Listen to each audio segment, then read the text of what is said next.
De tijden zijn veranderd en dat betekent ook dat onze rol als HIVOS moet veranderen. En dat is de achtergrond natuurlijk van deze nieuwe koerswijziging. That course will center on social innovation as an approach to achieve an open and green society, or better to say open and green societies in plural.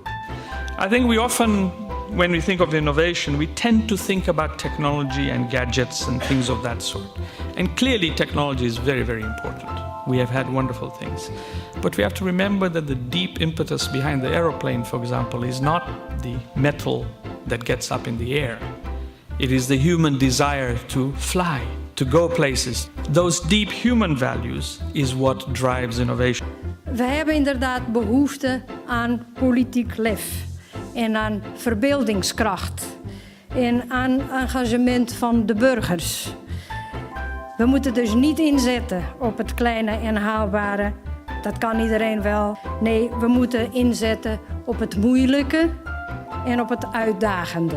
Ga naar buiten en zeg, yes, it's difficult, we like difficult. Let me offer you a quote by Manuela. We want to keep an open line of communication, including with those in power. We are anti-dogmatic and against extremism, against fundamentalism. Putting up resistance is okay, but in the end, you have to do business. We never close the door. Optimaal gebruik maken van de creatieve energie, de positieve drive van mensen om grote frustraties en problemen aan te pakken. Dat is waar Future Calling over gaat. En het zou er niet gekomen zijn, Manuela, zonder jouw unieke vermogen om ruimte te geven aan de mensen om je heen en om hen bescherming te geven.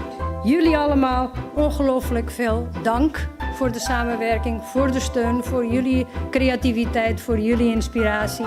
Ik ga weg met een geweldig gevoel, want HIVOS heeft er nog nooit zo goed uitgezien als nu. We zijn echt klaar voor de nieuwe tijd.